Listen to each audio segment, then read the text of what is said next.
welcome to the second of our four-part series of Thursday Thoughtful Thoughts based on your finances and mine. This week, we're looking at something that is universally applicable to every one of us, talking about the topic of debt. What is it that puts people into debt anyway? The reality is that most of the time, it's trying to keep up with people who are already there. But seriously, when you think about debt, we think that it's something that is just a way of life. And that's because we live in a culture that has stopped asking how much something costs and started asking how much is that per month. And when that question shifted, we became a people who just accepted debt as something that we have to have. And the reality is we don't have to live like that, and it doesn't have to be that way. I want you just to take a second and I want you to think about what your life would be like and how things would be different and what your cash flow would look like if you had no debt. Your life would be dramatically different.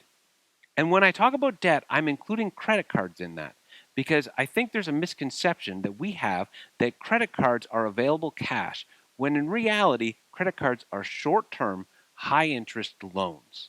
If you are currently treating your credit card as available cash, can I just let you know, unfortunately, you are putting yourself in a high debt and a high interest on that debt situation that will, in the long term, hurt you dramatically.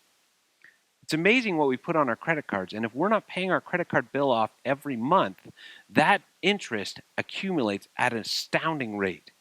If you go out for supper and you put that on your credit card and you don't pay off that credit card that month, then that bill just grows and grows and grows, and you are literally flushing your money down the toilet.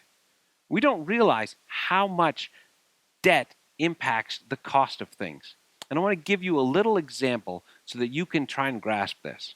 Let's say that you purchased something that cost $284. And if you paid cash, how much does that thing cost you?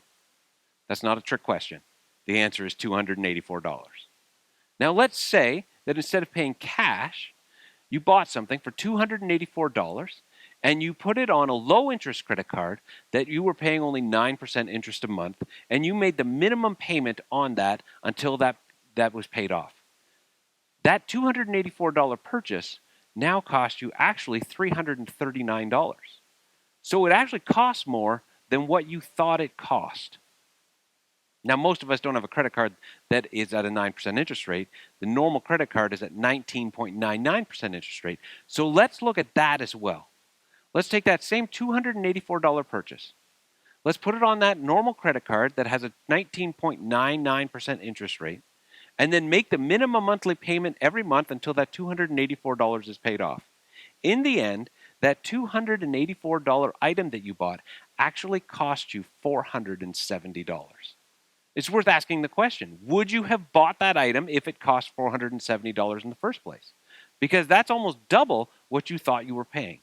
Yet simply by putting it on a credit card and not paying that credit card off and having that high interest accrue, you end up paying so much more for that item than you think you're actually paying. The reality is that people who offer you financing are not your friends.